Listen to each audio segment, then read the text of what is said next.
je commence. Dans l'histoire que je vais raconter, les mots ont failli avoir des conséquences catastrophiques sur la vie d'une très jeune fille. Les mots sont très utiles, mais ils peuvent être très dangereux. Je le sais que tu as tout le temps envie de dormir. Et que tu es fatigué?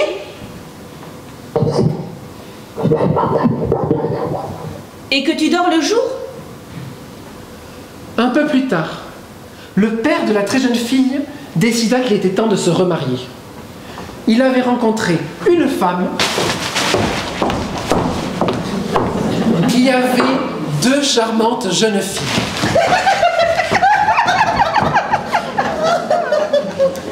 Elles habitaient toutes les 3 dans une maison très particulière. Cette maison était construite tout en verre. Oui, en verre. Ma mère m'a demandé de ne jamais arrêter de penser à elle. Sinon, si j'arrêtais de penser à elle pendant plus de 5 minutes, ça la ferait mourir pour de vrai. Ah, ça c'est marrant comme histoire, c'est joli. Oui, c'est un peu une histoire de gosse. Je sais pas d'où elle sort ça. Mais qu'est-ce que tu racontes, toi? T'es débile ou quoi? Mais dis donc, c'est comme ça que tu parles à ton père? Ah mais ça va pas pouvoir se passer comme ça ici, tu sais.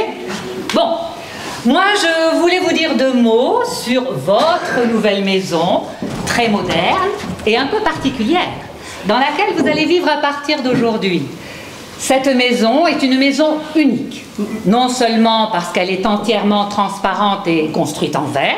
C'est très étonnant et très très moderne. Hein. D'ailleurs, les oiseaux n'arrêtent pas de s'écraser sur les vitres du fait justement qu'ils voient pas qu'il y en a. Oui, et on ramasse tous les jours des dizaines de cadavres morts.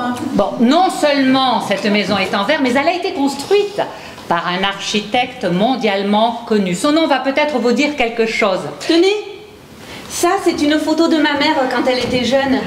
Elle avait les cheveux courts à cette période, mais après elle a toujours eu les cheveux longs. Elle disait que ça lui allait beaucoup mieux. Et t'en pensais quoi toi au fait? Allez, ferme cet album, mets-le dans ton sac, pas maintenant. Si. Bon, où est-ce que j'en étais? Ah oui, vous 2. Une fois par mois, vous trierez les magazines publicitaires qui s'entassent sous la télévision. Avec la femme de ménage? Oui. Ma mère, les journaux publicitaires, elle les jetait. Et toi, tu ramasseras les oiseaux morts qui s'écrasent contre les vitres dans le jardin et qui s'entassent par terre. Oui, mais ça aussi, je vais aimer ça, ramasser des cadavres d'oiseaux. Ça va me faire du bien de ramasser des oiseaux morts avec mes mains. En plus, ma mère, elle aimait bien les oiseaux. Et tu nettoieras les cuves des sanitaires, les cuves des 7 sanitaires des 3 étages. Oui, mais ça aussi, je vais aimer ça, nettoyer les cuves des 7 sanitaires des 3 étages. Parfait. Tu te souviens? Maman, elle détestait faire ça, elle, les sanitaires. Et tu nettoieras tous les lavabos et les baignoires dans toute la maison. Tu les déboucheras aussi partout où ils sont encombrés et bouchés. Surtout dans la chambre des filles. Tu enlèveras les touffes de cheveux, les touffes de mèches de cheveux emmêlées, mélangées avec la crasse. Ça va aller peut-être. Non, mais oui. Ça aussi, je vais aimer ça. Retirer les cheveux des lavabos. C'est dégueulasse. Ça va me faire du bien. Parfait. En plus, ma mère, elle avait les cheveux longs, elle en mettait toujours partout. Bon. Ça va aller. Ça, c'est une première répartition des tâches pour commencer les choses pratiques ici dans cette maison. On continuera ça un peu plus tard. Vous êtes qui pour me parler comme ça, vous d'abord? Je suis qui? Oui, vous êtes qui, vous d'abord? Moi. Oui, toi. T'es qui pour te foutre de ma gueule continuellement? Ça fait bien 5 minutes. Alors? T'es qui? Je suis qui? Oui, qui? Dépêche-toi. La fée. La fée de qui? Quoi la fée de qui? La fée de toi, t'as fait quoi? M'a fait quoi? J'ai une fée, moi? Bah oui, ça arrive. Parce que ça, c'est quoi? Une fée? Moi non plus, pendant cette soirée, j'ai peur. Hein. Moi aussi. Faut juste pas être assez bête pour passer à côté de ce moment, c'est tout. Mais ça me fout le trac, cette discussion. Moi, ça me fait comme l'effet d'un rêve. J'y crois pas encore vraiment. Mais arrêtez avec cette histoire de rêve. Mais quoi? Ça me fait l'effet d'un rêve. Qu'est-ce que vous pouvez être idiote? Mais c'est quand même comme dans un rêve, parce qu'on n'aurait jamais pu croire que ça pourrait nous arriver. Bon, la prochaine qui prononce le mot rêve, je l'étrangle. Je me demande des fois de qui vous tenez cette idiotie chronique. Si on vit dans son rêve, on dort, on n'agit pas. Moi, je vais agir, pas dormir. Bon, vous avez compris? Bon. Parce qu'on la mérite, cette réalité qui nous attend. Vous avez compris? Bon, allez, répétez après moi. C'est la réalité, ce qui nous arrive, c'est pas un rêve. C'est la réalité, ce qui nous arrive, c'est pas un rêve. Voilà, crétine. Arrête de parler et entre là-dedans. Vous avez intérêt à ce qu'il n'y ait rien qui m'arrive, hein. Ciao. Mais il fait super noir là-dedans. C'est normal, bon. Tu te décontractes, je me concentre. C'est un tour de magie inventé dans les années 50, alors il est bien rodé. T'es prête? Mais attendez, vous m'avez pas demandé comment je voulais être habillée. T'occupe, j'ai une idée géniale de robe de soirée en tête. Bon, là, faut que tu te taises.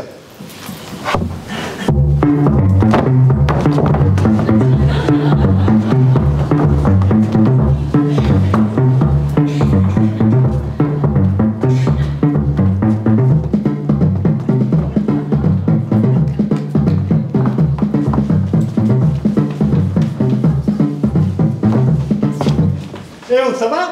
Qu'est-ce qui s'est passé? Viens, sors si tu veux qu'on voit le travail, ça a marché là.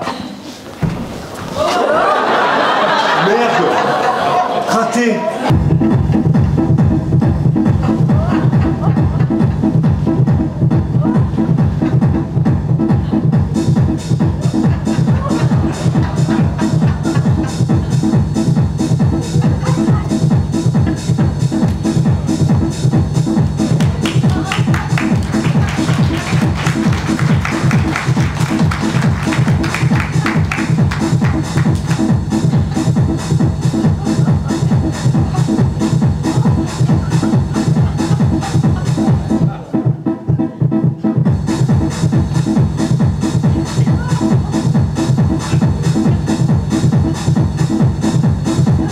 Bon, moi, je m'en vais, je rentre. J'en ai marre. Ça va pas? Vous partez? Ouais. Je comprends pas ce qui se passe ici. Vous arrêtez pas de faire des soirées en ce moment? C'est un peu exceptionnel, je crois. C'est en quel honneur celle-là? Je sais pas, c'est mon père qui organise. Il m'a juste demandé de venir. Et tu partais donc? Oui, j'ai un rendez-vous téléphonique vers minuit. Ah. C'est encore ta mère? Oui. T'as pas réussi à la joindre la dernière fois? Non. Je voulais te demander, ça fait combien de temps que vous vous ratez? En fait, on s'est toujours raté. Depuis qu'elle est partie, on n'a jamais réussi à se parler au téléphone. Ça commence à bien faire. J'en ai marre. Ça fait bientôt 10 ans. 10 ans? Ouais, 10 ans qu'elle est partie en voyage et qu'elle est coincée dans les transports à cause des grèves. Elle n'arrive pas à rentrer. C'est la galère. Et c'est long. Vachement. Enfin, surtout pour des grèves. C'est-à-dire? C'est un peu long des grèves qui durent 10 ans.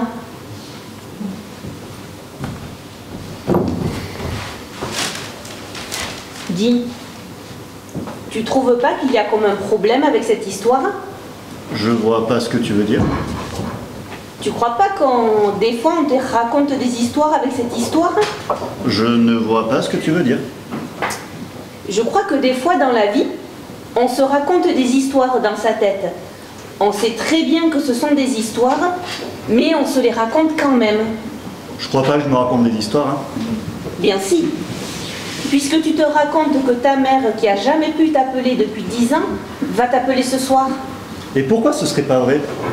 Ma mère me fait dire qu'elle va me téléphoner. Elle n'a pas de raison de pas le faire. Si on me dit que ma mère a téléphoné, c'est qu'elle va téléphoner. Pardon? Mais non. C'est pas sympa de me dire ça, dis donc. Non, mais ça n'a rien à voir avec le fait d'être sympa ou pas, ce que je dis. Ce que je dis, c'est que ce soir, ta mère, pour la 25 millième fois, elle va pas te téléphoner. Et que, même si elle le voulait très très fort te téléphoner, elle ne pourrait pas te téléphoner. Parce que là où elle est, ta mère, elle n'a pas la possibilité de le faire. Là où elle est, il n'y a pas de fil pour se connecter avec les gens comme nous ici. Elle ne peut pas. Qu'est-ce que tu veux dire? Ce que je veux dire, c'est que ce soir, ta maman, elle ne va pas t'appeler. Et que demain, non plus. Et que dans une semaine, non plus. Parce que ta maman, parce que ta mère, son cœur, il bat plus. Depuis 10 ans. Depuis 10 ans, elle est morte, ta mère. En fait, ta mère est morte. Voilà. J'aurais préféré qu'on parle d'autre chose, hein, pour une première fois, qu'on se parle vraiment, mais c'est la conversation qui est partie toute seule. Eh ben dis donc, c'est pas très aimable de venir une chose pareille, hein. Non, mais ça n'a rien à voir avec l'amabilité. Tu aimerais, toi, que je te dise que ta mère est morte? Ah ben tu pourrais, oui. Tu pourrais me le dire parce que c'est la vérité, ma mère est morte. Et tu sais, moi aussi, je crois, faut que j'arrête de me raconter des histoires. Me raconter qu'elle va peut-être revenir un jour, ma mère. Si je pense à elle continuellement, par exemple, non. Elle va pas revenir, ma mère. Et elle est morte, comme la tienne. Et rien ne pourra y changer. Non, rien. C'est triste ce que tu racontes. Oui, c'est triste, mais c'est comme ça. J'ai... Non mais t'as rien de mieux à faire que de traîner comme ça sans but comme une touriste. Tu m'énerves, c'est pas possible. Qu'est-ce que tu peux être exaspérante? J'ai plus tellement envie comme dans des ordres ce matin, je sais pas pourquoi. Non mais qu'est-ce que tu racontes? T'as même pas débarrassé la table, j'ai vu. Oui, et elle est là-bas, ça va pas du tout, hein. Bah, elle non plus ici, on dirait, hein. C'est ta montre? Ah non, c'est la porte. Bah vas-y. Je préférerais ne pas y aller, je crois. Non mais ça va pas la tête. Déjà que notre mère est tombée malade ce matin, t'es complètement irresponsable ou quoi? Pardonnez-moi, je me suis permis d'entrer, la porte était grande ouverte. Ah oui, mais c'est vous, Majesté, on n'est pas coiffés. Moi, vous êtes très bien comme vous êtes. Qu'est-ce qui vous amène, sire, cette fois? Mon fils a revu hier cette jeune personne de l'autre fois, mais mon fils est étourdi, ils ne se sont pas échangés leurs coordonnées en partant. Bah vous savez, nous on n'était pas à votre soirée hein, hier. Ah bon? Mon fils est complètement transformé. Il me parle sans cesse de cette jeune personne. J'ai lancé une grande opération de recherche et j'y participe moi-même. Et vous ne pensez pas que quelqu'un qui habiterait ici aurait pu, je ne sais pas, de façon anonyme, se rendre à cette soirée et ainsi rencontrer mon fils? Non. Cette jeune personne-là, par exemple, n'habite-t-elle pas chez vous? Elle? Vous avez vu la lune? Pardonnez-moi, monseigneur. Je crois que c'est moi qui ai parlé avec votre fils hier soir. C'est vrai, on ne s'est pas échangé nos coordonnées, on n'y a pas pensé. Ah bon, c'est vous? Mais elle débloque ou quoi? Mais t'es allée au bal habillée comme ça? Habillée comme un chimpanzé? Non, j'y suis allée autrement, avec une robe de ma mère. Vous savez, il est très facile de vérifier les propos de cette demoiselle. Mon fils m'a dit qu'il lui avait offert en souvenir une de ses chaussures. Une de ses chaussures? Oui, donc il est très facile de demander, ce sont les jeunes, mais il est très facile de demander à cette personne si elle est en possession de la chaussure de mon fils. La Majesté, je crois que vous êtes en train de vous raconter des histoires dans votre tête. Complètement. On vous aura prévenu. Vous vous faites du mal, sire. En plus, ça, cette fille, c'est pas un cadeau bon. À part si vous voulez monter une société de nettoyage. Oh, et encore, elle est pas très propre. Ouais, on l'appelle Cendrillon entre nous avec un Mon fils m'avait parlé de son prénom, quelque chose comme Cendrillon. Ah bah nous, c'est Cendrier qu'on connaît. C'est pas ça dont vous parlez? Ah mais si, c'est la chaussure de mon fils. Le nom du fabricant est marqué à l'intérieur. Ah bon? Ah oui, oui. Et puis, c'est sa pointure. Il chausse très petit pour son âge. Ainsi, c'est vous la princesse de mon fils? Quoi? Il me l'a donné en souvenir, il m'a dit. Vous avez transformé sa vie et la mienne par la même occasion. Depuis 10 ans, il me parlait que de sa mère. Et maintenant, il ne me parle plus que de vous. Je crois que je vais organiser prochainement une grande soirée. J'adore m'amuser, moi. Qu'est-ce que vous en dites? Ça peut se faire, si votre fils y est aussi, on boira un coup ensemble comme ça. Oh, c'est formidable. Et évidemment, vous êtes invités. Oh, j'adore les soirées, moi. C'est une belle journée qui commence. Je ne vous embrasse pas, mais le cœur y est. Et je cours annoncer la bonne nouvelle à qui vous savez. Même après que la vie les a éloignés, le très jeune prince et la très jeune fille s'écrivirent. Ils s'envoyèrent des messages même de l'autre bout du monde, et ce, jusqu'à la fin de leur existence. Alors voilà, c'est fini. Même les erreurs ont une fin, heureusement. Alors moi je me tais, et je m'en vais.